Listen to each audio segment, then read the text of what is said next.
और परवाह देश की में अब बात पुतिन की नए साल की प्रतिज्ञा की, जिसने संपूर्ण यूरोप में टेंशन का मीटर अप कर दिया है, क्योंकि इस नए साल में पुतिन ने अब यूरोप को दंड देने का मन बना लिया है।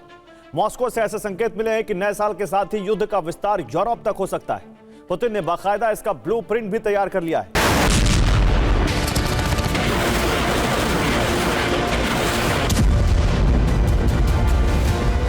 रूस यूक्रेन जंग को 3 साल 10 महीने से ज्यादा का वक्त बीत चुका है, लेकिन जंग खत्म होने के आसार दूर दूर तक नजर नहीं आ रहे।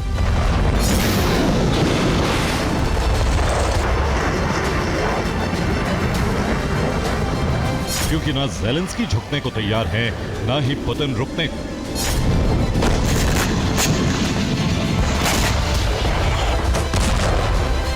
लेकिन सवाल यह है कि आखिर पुतिन की सेना यूक्रेन फतह क्यों नहीं कर पा रही? तो इसका सीधा सीधा जवाब है यूक्रेन को यूरोपीय देशों से मिल रही मदद।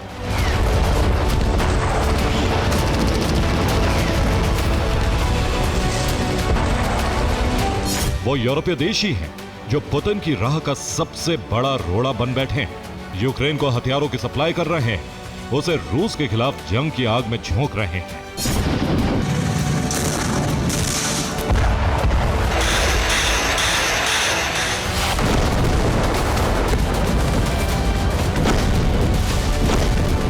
लेकिन अब पुतिन के सब्र का बांध टूटने लगा है, उनकी क्रोध की ज्वाला भड़कने लगी है और अब नए साल यानी 2026 में इसकी तपिश का शिकार होने वाले हैं यूरोपीय देश।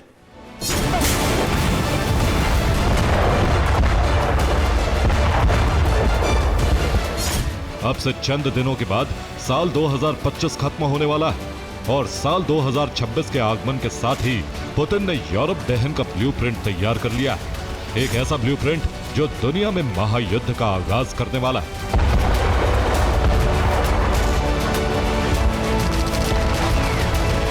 पुतिन समझ चुके हैं कि यूक्रेन फतह तभी मुमकिन है जब यूरोपीय देशों को सबक सिखाया जाए। यही वजह है कि अब पुतिन ने नाटो देशों को दंड देने का मन बना लिया।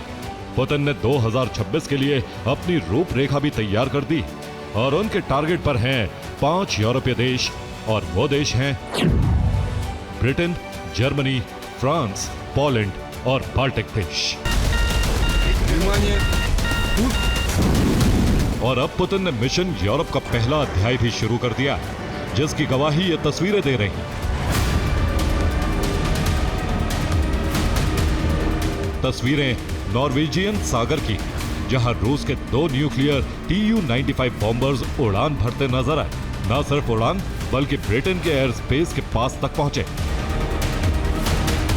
तस्वीरों में 2 Tu-95 बॉम्बर्स दिख रहे हैं, जिसे Su-33 एस्कॉर्ट करते नजर आए। रूस के उत्तरी क्षेत्र से बॉम्बर्स ने उड़ान भरी और नॉर्वेजियन सागर में उत्तरी ब्रिटेन के बेहद करीब तक उड़ान भरी। रूसी बॉम्बर्स को देख ब्रिटेन के होश उड़ गए। तुरंत यूके के जेट ने निगरानी शुरू की, रूसी बॉम्बर्स को स्क्रैम्बल किया। हालांकि रूसी बॉम्बर्स अंदर नहीं घुसे, बस ताकत दिखाकर वापस लौट गए। 7 घंटे तक ये उड़ान भरते रहे, जो नाटो को सीधी चुनौती। उत्तरी ब्रिटेन के एयर स्पेस के करीब न्यूक्लियर बॉम्बर्स की उड़ान से पुतिन ने साफ संदेश दे दिया कि अगर ब्रिटेन ने रूस के खिलाफ यूक्रेनी साजिश नहीं रोकी तो कभी भी रूस ब्रिटेन पर न्यूक्लियर बम वर्षा कर सकता है।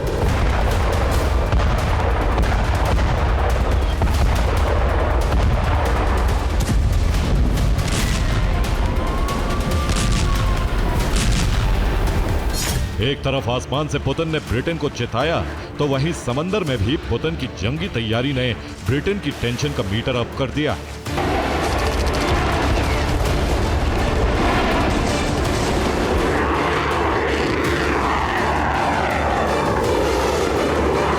खबरों के मुताबिक पुतिन ने परमाणु हथियारों से लैस न्यूक्लियर सबमरीन को ब्रिटेन के पास तैनात कर दिया है। ये न्यूक्लियर सबमरीन बोरेइक श्रेणी की है। बोरेइक श्रेणी की सबमरीन कई परमाणु बैलिस्टिक मिसाइलें ले जा सकती है। इसे पुतिन का नाटो की रूसी विरोधी रणनीति का जवाब माना जा रहा है।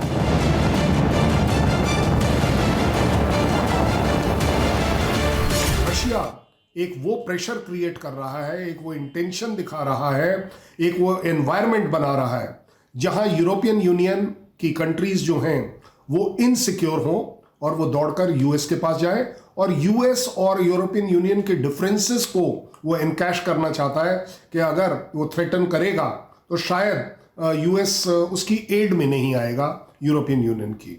सो दोनों ही तरह से मेरा आकलन है कि रशिया इज गेनफुल, उसको फायदा होता है। रूस धमका भी रहा है, सुरक्षा चक्रव्यूह भी बना रहा है, साथ ही नाटो देशों के पास अपने विध्वंसक हथियारों को भेज रहा है, जिससे साफ है कि साल 2026 में यूरोप को लेकर पुतिन बड़ा एक्शन ले सकते हैं।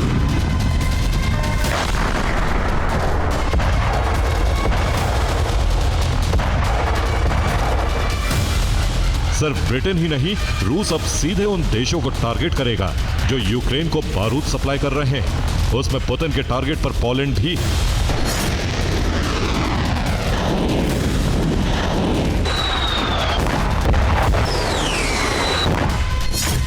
क्योंकि वहीं से यूक्रेन को सारे देशों के हथियार सप्लाई किए जाते हैं। अब पुतिन पोलैंड से यूक्रेन को हथियार सप्लाई रूट काटना चाहते हैं और ऐसा नए साल में करके रहेंगे, जिससे बिन हथियार यूक्रेन घुटनों पर आ जाए।